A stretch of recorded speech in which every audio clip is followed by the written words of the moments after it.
자, 문학책 118쪽, 8차례 118쪽 펴시면 돼요. 여기서 이제 우리가 앞에서 소설 계속 했었잖아, 그치? 소설 끝났고 이제 시에 대해서 해요. 첫 번째 작품이네요. 264의 청포도라는 이제 작품인데, 여러분 이제 264 하면은 일제강점기 때 생각을 하시면 돼요. 그래서 264 시는 거의 다 일제강점기와 관련돼서 많이 해석을 하면 된다라고 생각을 하시면 될 것 같아요. 그래서 어떻게 이제 보통 해석을 하냐면, 우리가 이제 이 부분이 아마 3학년 때 나올 것 같긴 한데, 우리가 문학을 해석하는 관점이 여러분 크게 두 가지가 있어요. 우리가 작품 자체도 보지만, 우리가 막 예를 들어서 일제강점기다 하면은 조국의 광복 뭐 이렇게 해석하기로 하잖아요, 그치? 그래서 작품도 봐야 되지만 작품 외적인 것도 봐야 되거든요. 그래서 어떤 것을 봐야 되냐면, 자, 작품 자체만 보는 것을 뭐라 하냐면, 여러분 내재적 관점이라고요. 내재적 관점이라고 하는데, 예를 들어서 시나 소설에는 똑같아. 답이 딱딱 정해져 있는 거야. 우리가 예를 들어서 뭐처럼 하면 우리가 직유법이라고 배웠잖아요, 그치? 그리고 작품 내에서만 해석하는 것을 내재적 관점이라고 하고, 그러면 답이 딱딱 떨어져 있기 때문에 우리가 같은 말로는 절대론적 관점이라고요. 절대론적 관점. 그런데 우리는 시를 볼 때, 소설을 볼 때 이 작품 안에서만 보면 안 되는 거야. 왜냐면 이 작품은 시인이나 누가 써요? 작품은 시인이나 작가가 쓰지, 그치? 그리고 그 시인과 작가가 살아가는 시대나 현실을 볼 수밖에 없어요. 그리고 그걸 누가 받아들여? 독자가 받아들여요. 이렇게 독자가 받아들여. 그래서 이렇게 작품 외적으로 보는 것을 뭐라고 하냐면 외재적 관점이라고 해요. 그래서 우리가 문학을 해석하는 관점에는 이렇게 두 가지가 있다라고 보시면 돼요. 내재적 관점과 외재적 관점이 있다라고 보시면 될 것 같아요. 여기까지 됐을까요? 그래서 더 자세히 얘기하면, 우리가 시인의 의도, 아니면은 시인이 어떻게 살아왔는지, 이거를 바탕으로 해석을 하면 뭐라고 하냐면, 우리가 보통 시인은 자신의 생각을 표현하는 사람이라 보시면 돼요. 그래서 이거를 표현론적 관점이라고 해. 표현론적 관점이라고 하고, 그리고 우리 시대나 현실이 작품에 반영될 수밖에 없거든요. 그래서 우리가 이제 오늘 시 보는 것처럼 시대가 일제강점기야. 일제강점기니까 이 시어는 일제강점기 또는 독립을 의미하구나, 이렇게 해석하면 무슨 논적 관점이라 하냐면 반영론적 관점이라고 해요. 반영론적 관점. 자, 근데 우리가 똑같은 시를 봐도 누구냐, 나는 이거 아닌 것 같은데? 예를 들어서 임이라고 나오는데 임은 사랑하는 임일 수도 있고, 아니면 사랑하는 임이 아닌 것 같은데? 이렇게 해석할 수 있으니까 독자마다 해석하는 게 다르고 받아들인 교훈이 다를 수가 있다라는 거야. 그래서 독자 입장에서 해석하는 것을 뭐라 하냐면 수용론적, 독자를 받아들인 사람이에요. 수용론적 관점, 같은 말로 효용론적 관점이라고 해요. 그래서 여러분 문학을 해석하는 관점에는 세부적으로는 총 4개가 있는 거야.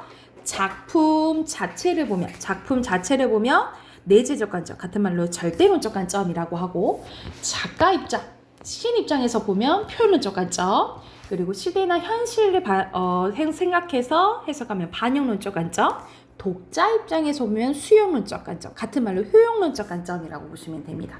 이해됐을까요? 그래서 우리가 작품을 이렇게 다양한 관점에서 해석할 수 있다라고 기억을 해두시면 될 것 같아요. 자, 그러면 작품 한번 봐볼게. 자, 1연부터 볼게요. 내 고장은, 나의 이제 고향, 고장 얘기하는 거죠. 나 하면서 시적 화자가 직접적으로 나타났네요. 그죠? 내 고장 7월은 청포도가 익어가는 시절이래. 여러분, 익어간다라는 것은 무르익고 좋은 이미지예요. 그래서 약간 풍요로움, 좋은 희망적 이미지라고 생각하시면 됩니다. 그래서 우리 옛날은 너무 좋았지, 이렇게 얘기를 하는 거야. 그래서 청포도가 익어가는 시절이고, 제목이 청포도잖아. 여기서는 여러분 청포도 선생님이 네모 칠게요. 이 네모 친다라는 의미는 여기서 네모는 푸른색 이미지거든요. 푸른색 이미지라고 보시면 될 것 같아요. 자, 이 마을 전설이 주저리는 열리는 모양이니까 으태여 라고 보시면 되고, 모양을 흉내낼 말이 주저리 열린대. 여러분, 전설은 눈에 안 보이는 거잖아, 그치? 근데 열린다라고 표현했네? 그러면은 어떻게 보면은 추상적 개념의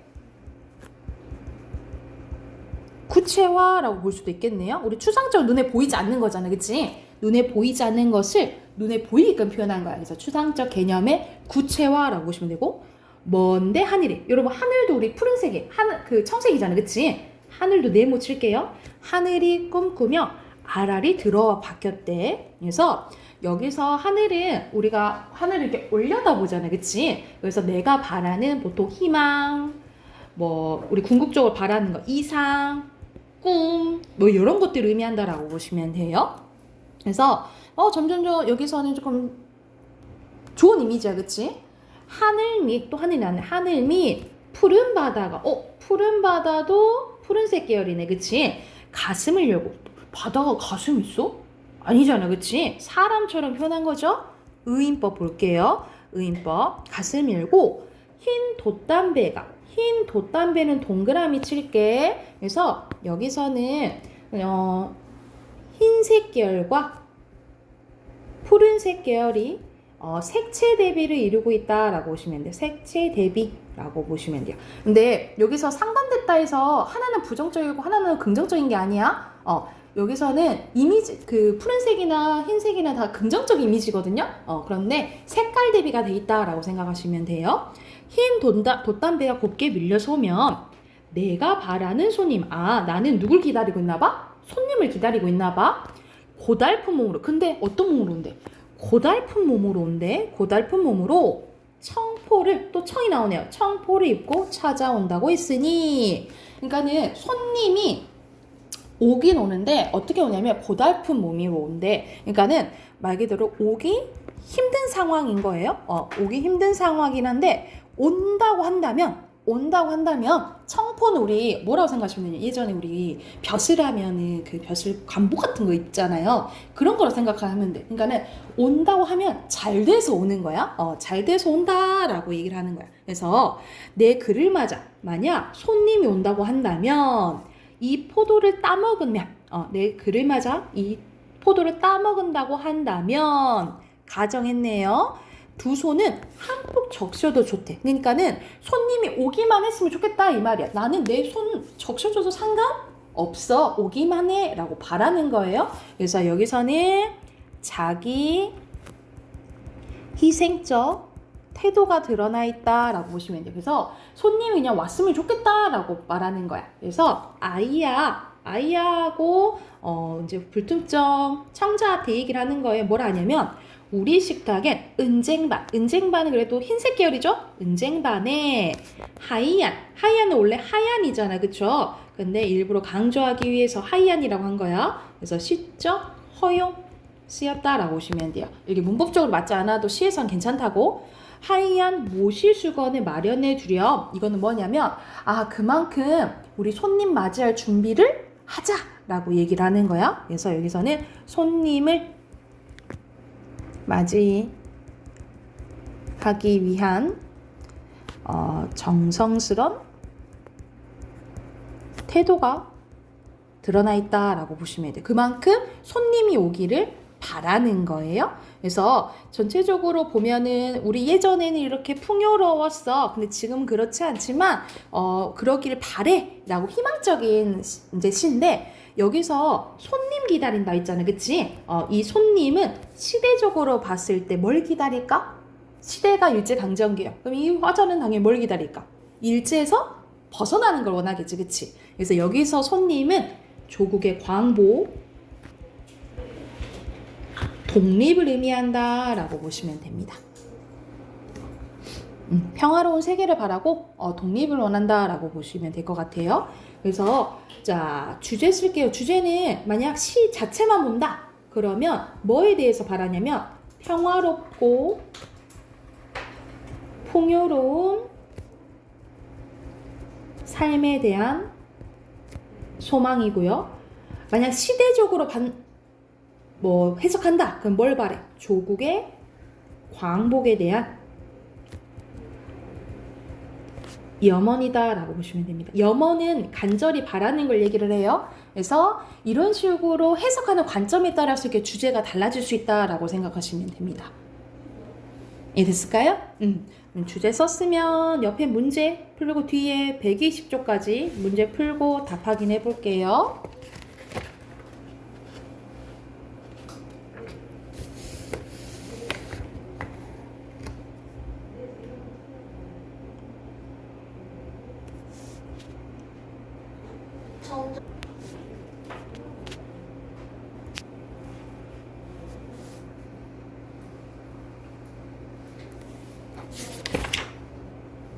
답 확인해 볼까요? 다 했나요?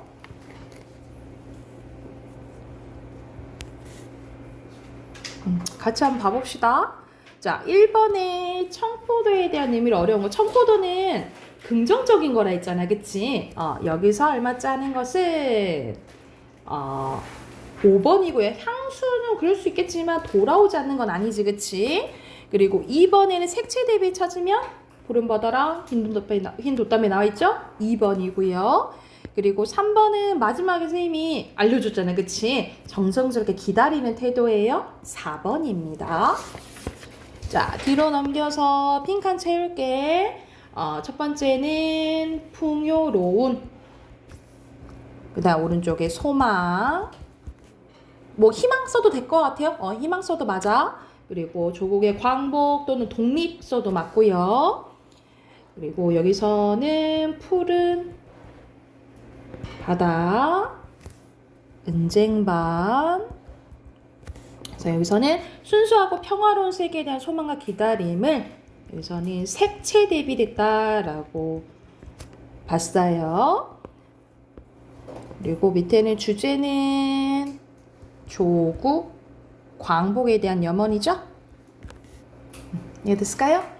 오케이. 여기까지 하고 비문학 꺼내볼게요.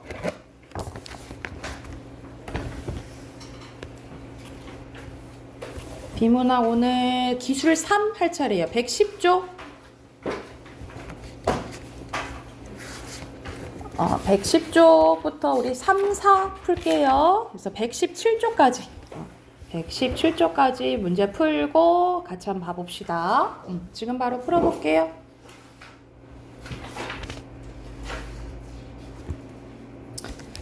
자, 같이 한번 봐볼까요? 110쪽 첫 번째 거 봐보자.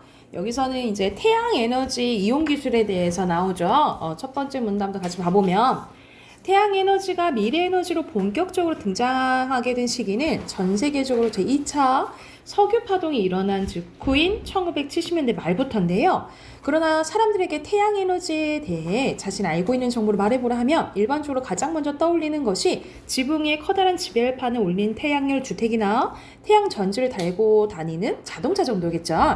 1970년대 말부터 구체적인 모델이 제시되었던 태양 에너지는 무엇이며 그 활용 기술은 지금 어디쯤 와 있을까에 대한 이제 내용이 이제 전개되겠지.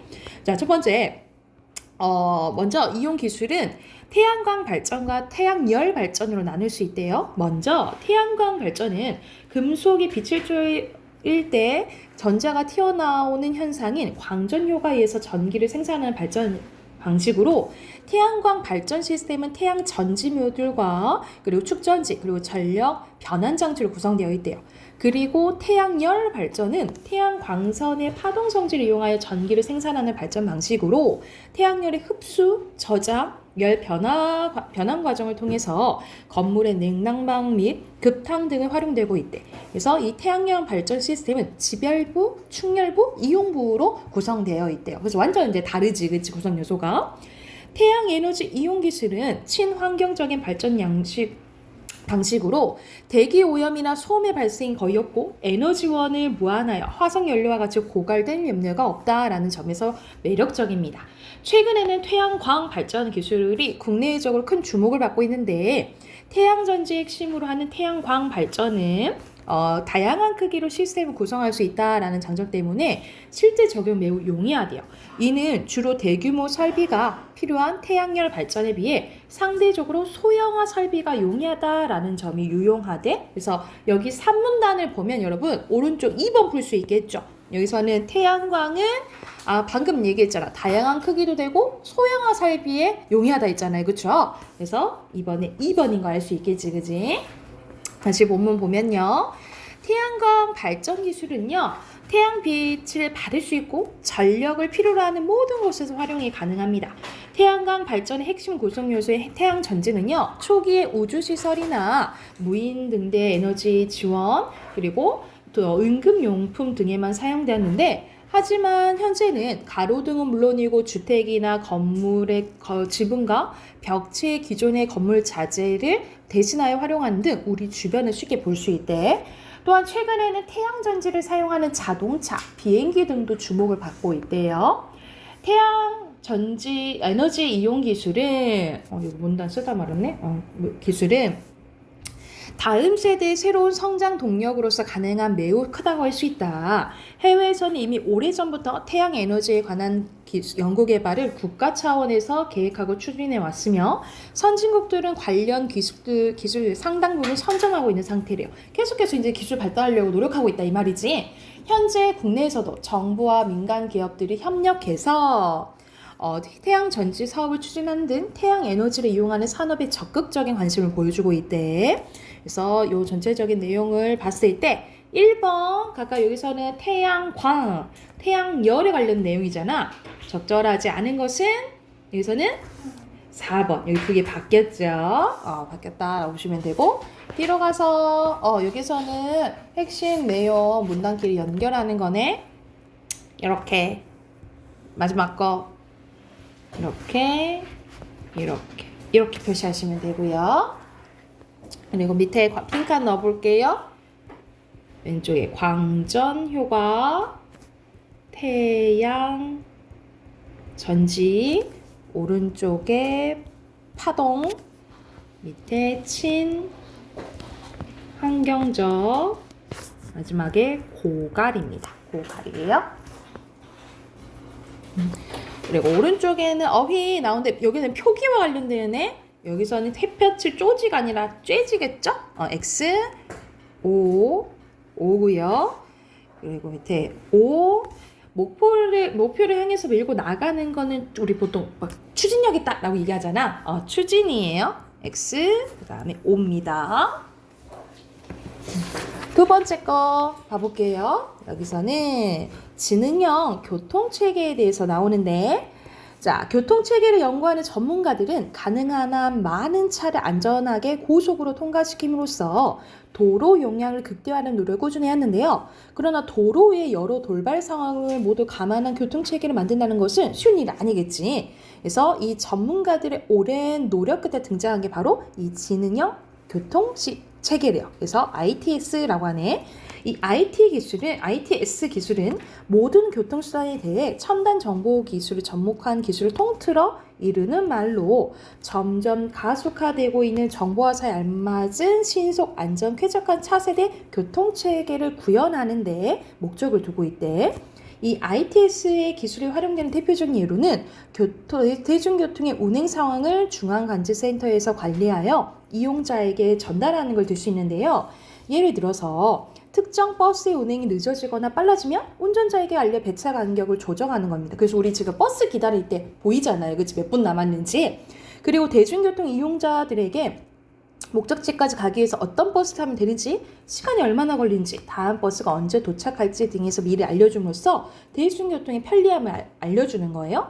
그리고 ITS 기술은 자동 안내 표지판이나 차량의 단말기 등 휴대전화를 통해서 운전자들에게 교통정보를 신속하게 전송하기도 하는데 이는 도심의 상습 정체 구간에 대한 정보, 특정 도로의 교통량의 정보, 사고 유무에 대한 정보를 제공함으로써 운전의 효율성을 높이는 데 기여합니다. 그래서 이 기술이 적용된 게 최적 경로 안내 시스템, 주차장 안내 시스템, 여행 정보 시스템이대요. 그래서 우리 여러분은 이제 잘 모르겠지만 선생님 이제 운전하니까 그러면 우리 예를 들어서 자동차 맵 보잖아. 팀맵 뭐 이런 거 보는 것처럼 네이버 맵 보는 것처럼 그런 것들을 의미하겠죠. 그리고 이 밖에도 ITS 기술은 도로상의 차량의 특성, 속도를 감지할 수 있는 시스템을 설치하여 교통 상황을 실시간으로 분석하면서 최적의 신호 체계를 구현합니다. 그래서 화물을 실은 각 차량의 위치 및 운행 상태를 컴퓨터를 통해 파악하여 효율적으로 운행을 지시함으로써 물류 비용을 줄일 수 있도록 돕기도 하고요. 또한 차량의 교통 상황이나 장애물을 인식하는 고성능 센서와 자동 제어 장치를 부착하여 운전의 자동화를 하기도 하고, 도로상에 설치된 지능형 통신시설과 정보를 주고받으며 차량을 일정 간격으로 주행하고 함으로써 교통사고를 예방하고 도로의 흐름을 원활하게 해주기도 하는데, 이렇게 다양하게 펼쳐져 있는 거야. 그래서 이거는 선진국을 중심으로 많이 사용되고 있었지만 최근 들어 급속도로 발전하고 있는데, 정보 수준의 향상과 기술의 발전으로 속도가 더 빨라지고 비용도 감소했고 편리한 교통에 대한 시민의 기대가 높아져 정부의 과감한 지금 투자가 이루어지고 있다라는 거지. 선진국들도 관심 많이 갖고 있고, 우리나라에서도 최근에 ITS 시범 도시를 선정해서 운영하는 등 많은 개발을 하고 있다라는 이제 내용이네요. 그래서 전망이 좋다라는 건데, 1번에 여기서는 서술상의 특징이야. 그래서 여기서는 ITS 기술이 어떻게 쓰이는지 사례가 계속 나열돼 있죠. 그쵸? 그래서 가장 적절한 것은 4번이고요. 그리고 여기서는 버스가 몇 분 남았는지 나와 있는 건 첫 번째 거 아니겠어? 그치? 1번이고요. 3번의 어휘 문제네. 알맞지 않은 것은 4번입니다. 4번에 여러분 리을을 그러면 무슨 뜻이야? 리을은 조정하는 건 이게 정도라는 거를 의미해요. 그리고 뒤로 넘어가면 핵심 내용에 대한 게 맞는지네. 순서대로 5고요.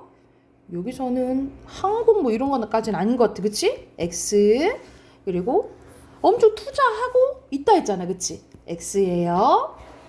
밑에 빈칸 왼쪽부터 넣을게요. 중앙 관제센터, 운전자, 실시간, 물류 비용, 자동화, 도로 흐름이고요. 그 다음에 정보, 정부, 그리고 밝을 것이다.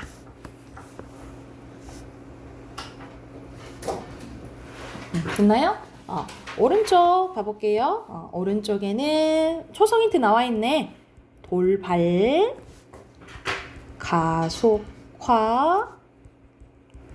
편리, 그 다음에 그리고 마지막에 앞을 내다보는 거 전망 나왔잖아. 전망의 뜻이에요. X.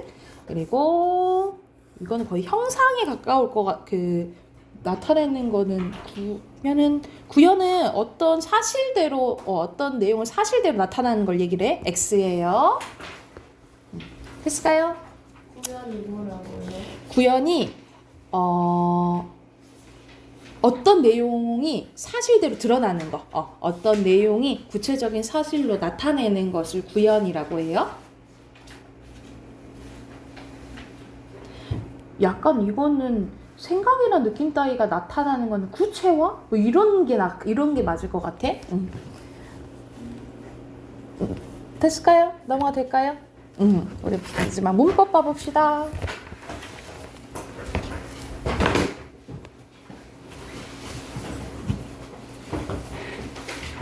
이제 품사 들어갑니다. 40쪽. 우리 저번에 선생님이 품사에 대해서 여기 전반적으로 설명해 줬을 거예요. 그치? 그래서 품사는 총 몇 개라고? 9개라고 했어요. 9개고.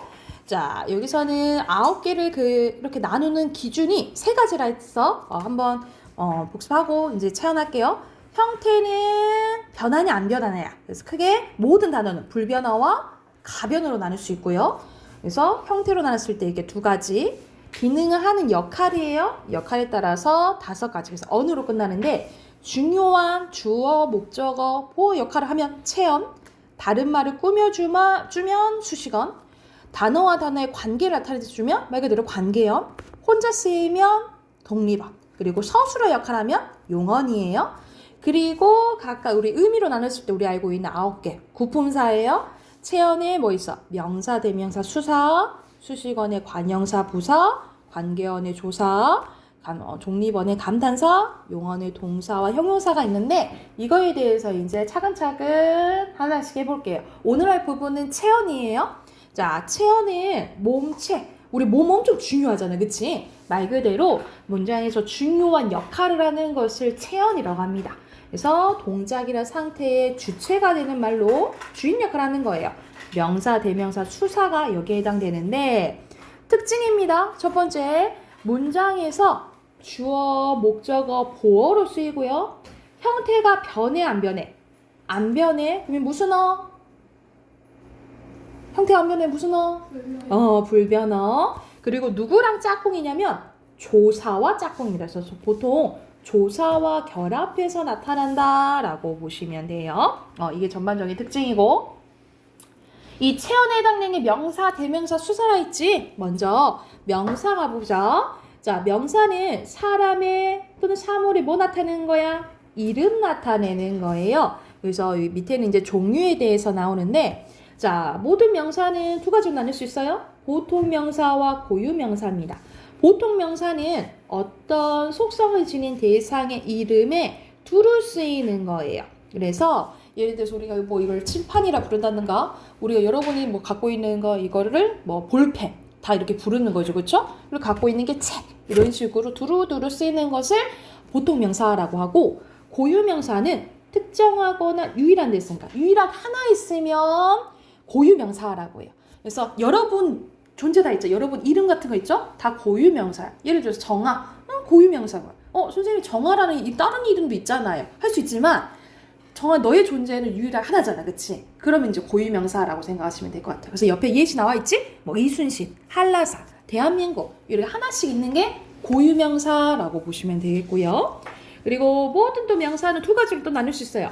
자립, 혼자 쓸 수 있는 게 자립 명사, 혼자 쓸 수 없는 게 의존 명사예요. 여러분 의존 명사를 잘 봐야 돼. 왜냐하면 문장에서 이게 명사인지 아닌지 막 헷갈릴 때가 있거든요. 그래서 의존 명사를 잘 봐야 되는데 말 그대로 이렇게 사람, 책, 노을 모든 거의 단어들은 자립 명사예요. 근데 자립 명사가 아닌 의존 명사에는 대표적으로 것, 분, 뭐 수 예를 들어서 할 수 있다 라는 말이 있어. 근데 우리 수 있다 잘 안 쓰잖아, 그치? 이렇게 꾸며주는 말이 있어야 되죠, 그쵸? 이런 식으로 꾸밈을 받고 쓸 수 있는 게 의존명사라고 보시면 돼요. 그리고 여기서는 뭐 개, 명 이렇게 나왔지? 예를 들어서 한 명, 한 개 이런 식으로 앞에 수관형사가 있어야 되거든요. 이것을 우리가 수량을 나타내는 말 그대로 수량 단위명사, 단위명사라고 하는데 이 단위명사들도 다 의존명사라고 보시면 돼요. 혼자 쓸 수 없다라고 봐. 의존명사예요. 단위명사 세는 것도. 그래서 예를 들어 20마리, 뭐 한 권 할 때 다 세는 거는 뭐라고 생각하시면 돼요? 의존명사라고 생각하시면 돼요. 그리고 여기에는 안 나와 있는데 뭐 눈에 보이지 않는 것을 추상명사라고 하고 눈에 보이는 거 뭐라 할까?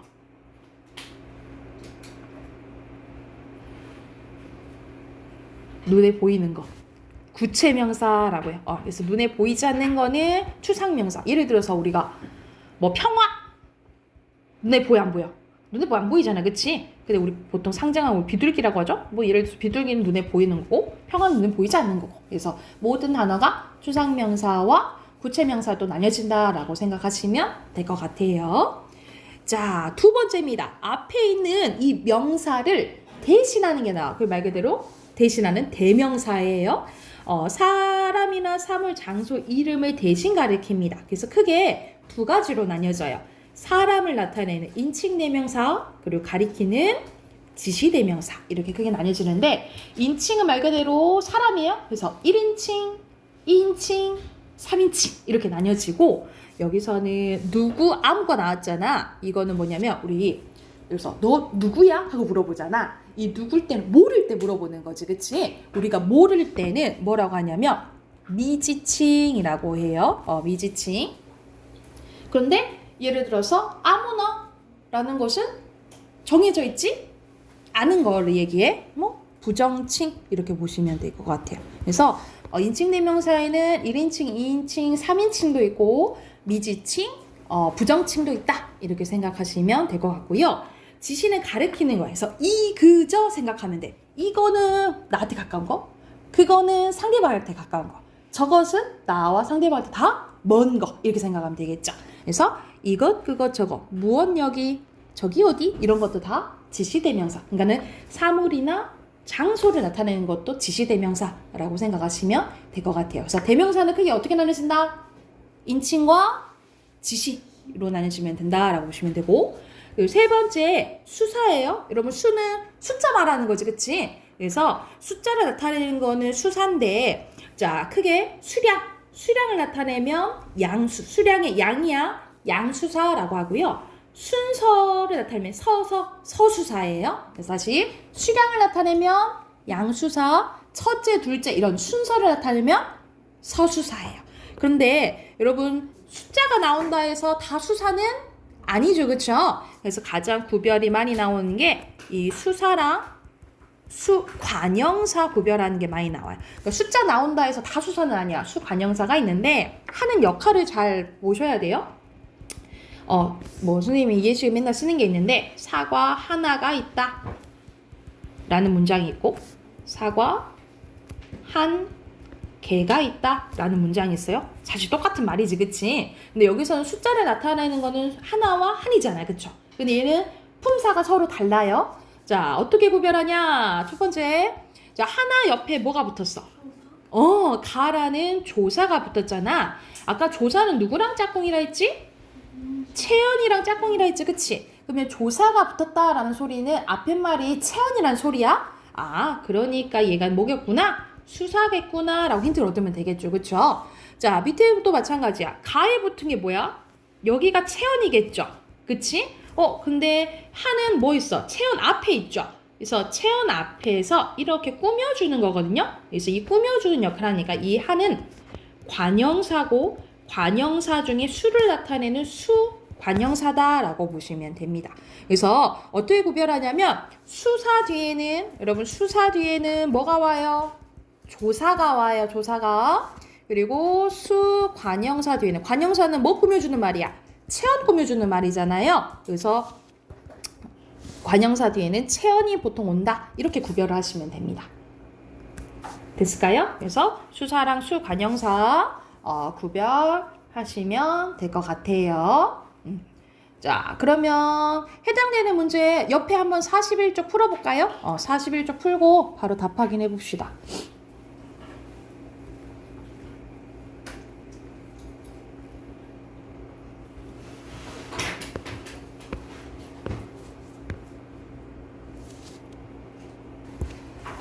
답 확인해볼까요? 1번의 순서대로 기능이 아니고 형태죠. 그치? X, 그 다음에 O, 그리고 조사랑 다 결합할 수 있어요. X. 자, 여기 봐봐. 학교는 이 거꾸로 가는 게 더 편해. 보통 명사면서 자립이죠. 그리고 것은 의존이죠. 그치? 의존. 그리고 보통이라 보면 되겠지?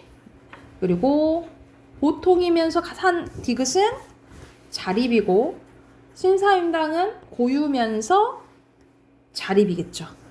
복잡하지? 이거 거꾸로 가는 게 더 편해요. 그리고 3번의 순서대로 이거는 인칭 대명사니까 너희, 그분, 나, 아무 쓰면 되고 지시는 나머지 거 쓰시면 돼요. 그리고 수사는 셋째 하나예요. 여러분 여기 두는 아니야. 두는 개 꾸며주니까 관형사죠. 그죠? 여기 셋째랑 하나만 쓰시면 되고 1번의 품사, 체언, 그리고 고유명사, 의존명사, 그리고 수량, 순서입니다. 됐을까요? 뒤로 넘기면 문제 여러분 12문제 있거든요. 42쪽, 43쪽은 우리 숙제를 해봅시다. 내일까지 43쪽까지 숙제로 해올게요. 그래서 문법 숙제 해오시고 내일 단어 15강 외우시면 되겠죠? 오케이, 여기까지 합시다. 쌤 4번은 다